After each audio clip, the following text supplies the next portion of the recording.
नमस्ते दोस्तों, हाल ही में हुई एनटीपीसी की सीबीटी 1 से कुछ आंसर के आने के बाद जो क्वेश्चन है जो कि हमें कंफ्यूज कर देते हैं कभी कभी इजी होने के बाद भी, वैसे क्वेश्चन मैं आपके लिए लेकर आया हूं ताकि आने वाली हमें ग्रुप डी और एसएससी वगैरह में यह क्वेश्चन इस तरह से पूछे जा सकते हैं और हम इसमें कंफ्यूज हो सकते हैं।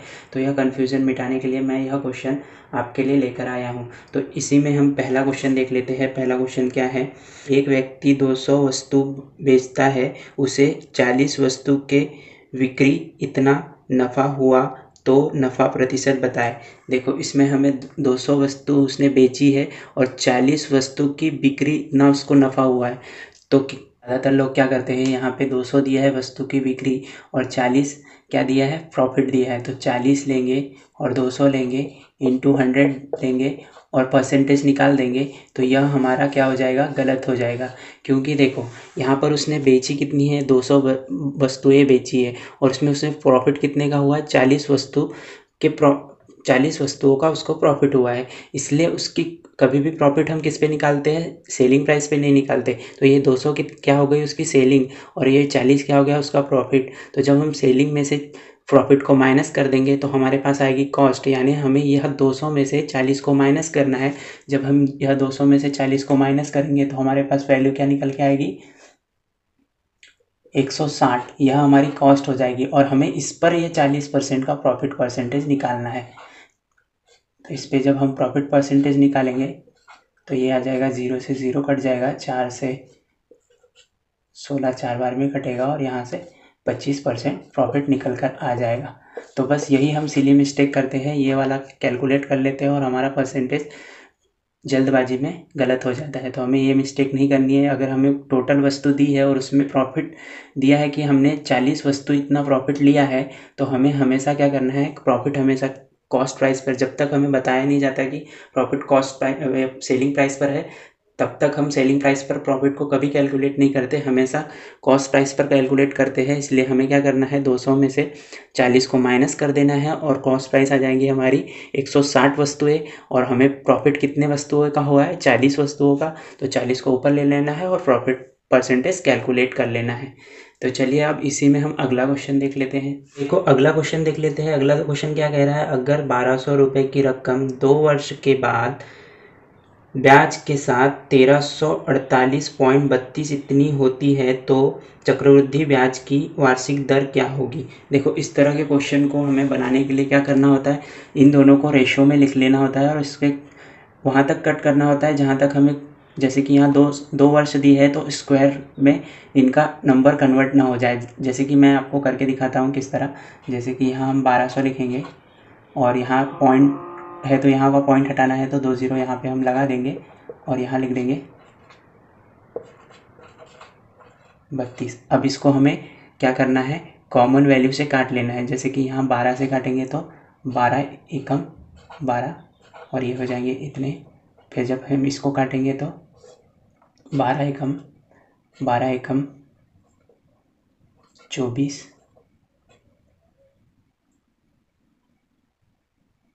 36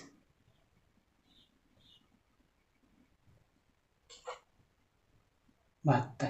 अब किससे कटेगा, देखो यहाँ पे आखिरी पे 4 से जा रहा है, इसमें तो 4 से जाएगा तो हम यहाँ 4 से काट लेंगे।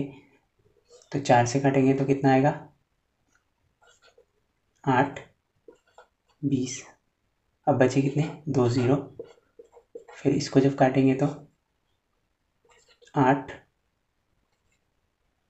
4 8 0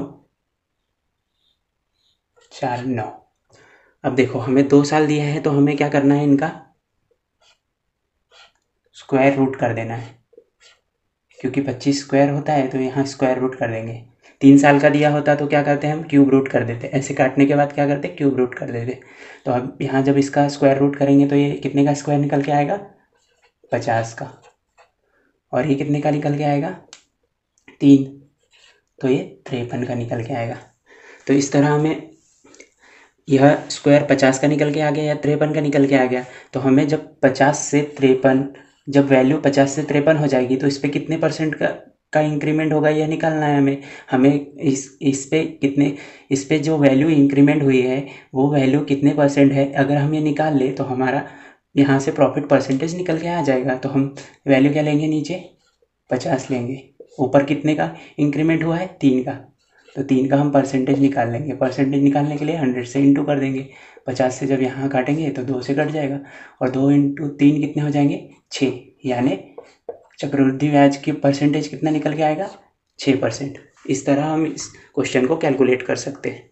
अगला क्वेश्चन देख लेते हैं। अगला क्वेश्चन क्या है, सीरीज से दिया है, और देखो इसमें क्या दिया है, एकदम से यहाँ पर जो वैल्यू है ना, 2 से सीधा कितना हो रही है, 12, 12 से कितना हो रहा है, 36, 36 से हो रही है 80। तो इस तरह अगर एकदम से बढ़ रही होगी तो दो तरह से लॉजिक लग सकते हैं। एक तो इंटू का यानी मल्टीप्लिकेशन वाला, अगर हम इसको 6 से मल्टीप्लाई करते हैं तो 12 आ जाएगा, और 12 3 से मल्टीप्लाई करते हैं तो इधर कितने आ जाएंगे, 36 आ जाएगा। लेकिन जब यहाँ हमने कितने से किया था, 6 से, फिर 3 से, और इसका जब हम ये करेंगे आधा तो इसका मल्टीप्लिकेशन करेंगे तो आगे नहीं आएगा। तो इसका मतलब इसका लॉजिक नहीं लगता है अपना हमारा। तो हम सेकंड क्या है, स्क्वायर वाला लॉजिक लगा के देखेंगे। तो स्क्वायर वाला ये नहीं चेक करना है हमें, क्योंकि ये जब चेक करेंगे तो एक का स्क्वायर जब करते हैं तो एक का स्क्वायर, एक का क्यूब सब समान होता है, इसलिए हमें इस वाले को देख लेना है कि हम किसका स्क्वायर और क्यूब करेंगे तो हमारा वैल्यू आ जाएगी। तो यहाँ पे हम जब देखते हैं तो 2 का जब हम क्यूब करते हैं तो वैल्यू कितनी आएगी, 8 आएगी, और 2 का जब हम स्क्वायर करते हैं तो वैल्यू आएगी 4, और दोनों को मिला देंगे तो कितना आ जाएगा, 12। यहाँ हम 1 का क्यूब करते हैं तो 1 आ जाएगा, और 1 का स्क्वायर करते हैं तो 1 आ जाएगा, दोनों मिलाकर कितना आ जाएगा, 2 आ जाएगा।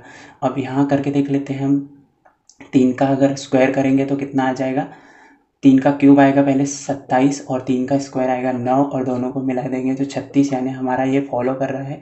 यहाँ 4 का, तो यहाँ कितने का आएगा, 5 का। तो 5 का जब हम क्यूब करेंगे तो 125 आ जाएगा, और स्क्वायर करेंगे तो कितना आ जाएगा, 25 आ जाएगा, और दोनों को जोड़ देंगे तो कितना आ जाएगा, 150 आ जाएगा। इस तरह हमें सीरीज का यह नंबर वैल्यू मिल जाएगी। तो इसकी वैल्यू कितनी होगी, 150 होगी। इस तरह हमें इन वाली सीरीज में इस तरह सोचना है। अगला क्वेश्चन देख लेते हैं। अगला क्वेश्चन क्या कह रहा है, जब एक उत्पादक ने साइकिल की बिक्री कीमत 50% कम कर दी तो साइकिल की बिक्री संख्या में 700% वृद्धि हो गई। शुरुआत में 140% फायदा मिलता था, तो नए फायदे का प्रतिशत कितना होगा। देखो इस वाले क्वेश्चन में क्या दिया है हमें, पहले कमी कितने की है, 50% की, और संख्या उसकी क्वांटिटी कितनी बढ़ गई है, 700%। देखो यहाँ पे हमें प्रतिशत में पूछा गया है, क्वांटिटी से हमें इसमें कोई लेना देना नहीं है। हमें सिर्फ इस क्वेश्चन में कंफ्यूज करने के लिए क्वांटिटी का वैल्यू दी है, क्योंकि हमें यहाँ नीचे में लाभ का प्रतिशत भी दे दिया है कि पहले कितना था। तो जब ऐसे क्वेश्चन पूछे जाते हैं तो हमें सबसे पहले क्या पकड़ लेना है, अगर कॉस्ट हम पकड़ ले कि अगर 100 रही होगी तो पहले उसमें प्रॉफिट होता था कितना, 140% का। तो वह वस्तु हम सेल कितने में करते रहे होंगे, 240 में। अगर कॉस्ट 100 थी तो 140 प्रॉफिट मिलाकर 240 में हम उसको सेल करते थे। अगर सेल 240 में करते थे तो उसकी कीमत 240 हो गई। अगर 240 कीमत थी उसको हमने 50% कम कर दिया। जब हम इसको 50% कम करेंगे यानी 50% यानी इसका आधा, तो इसका आधा कितना हो जाएगा, 120, यानी उसकी वैल्यू हमने कितनी कर दी, 120, और कॉस्ट कितनी थी, 100। अगर 100 कॉस्ट है और 120 में बेच रहे हैं तो 20 का क्या हो गया, प्रॉफिट। इसको प्रतिशत में हम जब बताएंगे तो यहाँ से ये कट जाएगा और हमारा प्रतिशत कितना निकल के आ जाएगा, 20%। इस तरह हम इस क्वेश्चन को इजीली सॉल्व कर सकते हैं। हमें इस क्वेश्चन में कंफ्यूज करने के लिए ये 700% दिया है। अगला क्वेश्चन देख लेते हैं। अगला क्वेश्चन क्या कह रहा है, बालाजी ने उसके पूरे निवेश में से 1/7 रकम 4%, 1/2 रकम 5% और बची हुई रकम 6% दर से 1 वर्ष के लिए निवेश की। उसके कुल 730 रुपये ब्याज मिलता, तो उसने कुल कितने रुपए निवेश किए थे। तो उसने कुल कितने रुपए निवेश किए थे यह देखना है। तो हमें सबसे पहले सेंटेंस में क्या दिया है, 1/7, तो हमें कुल संख्या का 1/7 ले लेना है, जो कि रकम होगी वो 4% से निवेश की है। और सेकंड 1/2, जो कि कुल संख्या का 1/2 ले लेना है, जिसका हम 5% ब्याज निकालेंगे। और फिर बची हुई रकम 6% से है। तो यहाँ पर लोग गलती क्या करते हैं, 1/7 निकाल लेते हैं और उसके बाद रिमेनिंग पर 1/2 निकालते हैं, जबकि यहाँ रिमेनिंग पर नहीं बोला है, यानी बची हुई रकम पर नहीं बोला है, उसने मेन रकम पर ही हमें 1/7 भी निकालना है और 1/2 भी निकालना है और 1/7 को 4% ब्याज के हिसाब से ब्याज निकालना है और 1/2 5% ब्याज के हिसाब से निकालना है। तो यहाँ हम अजम्पशन में रकम ले लेंगे और यहाँ अजम्पशन में जब रकम लेंगे तो 100 नहीं लेंगे, क्योंकि 100 7 से डिवाइड नहीं हो पाएगी, इसलिए हम यहाँ पे 70 लेंगे कि रकम कितनी रही होगी। तो रकम कितनी रही होगी,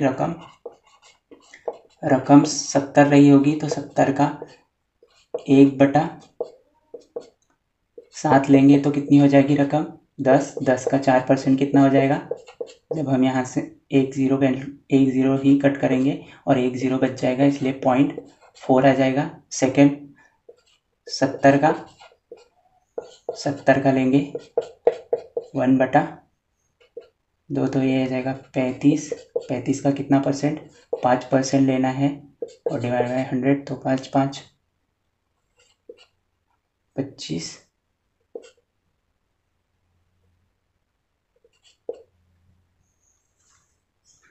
तो यहाँ आ जाएगा पॉइंट और फिर सेकंड लेंगे तो बची हुई रकम यहाँ आ गई 10 और यहाँ आ गई 25, तो टोटल कितनी हो गई 45। 70 में से हम 45 को अगर माइनस करते हैं तो बची कितनी 5 25, तो बची 25 पे कितना 6% ब्याज लेना है हमें। 6% जब हम इस पे ब्याज लेंगे तो कितना आ जाएगा, तो ये आ जाएगा 30, तो ये आ जाएगा पॉइंट और यहाँ लिख देंगे 0.5। इन सबको जोड़ लेंगे, इन सबको जोड़ेंगे तो ये आ जाएगा 5, ये आ जाएगा 9 10 0.365 की हमारी ब्याज की रकम कितनी निकल के आई 3.65, लेकिन ओरिजिनल ब्याज की रकम कितनी है 730। तो हमें वैल्यू कौन सी निकालनी है 70 की। तो जब हम इसको क्या करेंगे, यहाँ पे क्रॉस मल्टीप्लिकेशन कर देंगे तो कितना आ जाएगा 730 इंटू 70 डिवाइड बाय 3.6। तो अब यहाँ का पॉइंट हटाना है तो यहाँ क्या लगा देंगे हम 2 0 लगा देंगे। तो 63 से जब हम इसको काटेंगे तो 5 बार में चला जाएगा और ये 5 दूनी 10 और ये 7 दूनी 14, 1 0 2 0 3 0। तो इस तरह हमारी रकम निकल के आ जाएगी 14,000। तो हमें इस वाले क्वेश्चन को इस तरह कैलकुलेट करना है।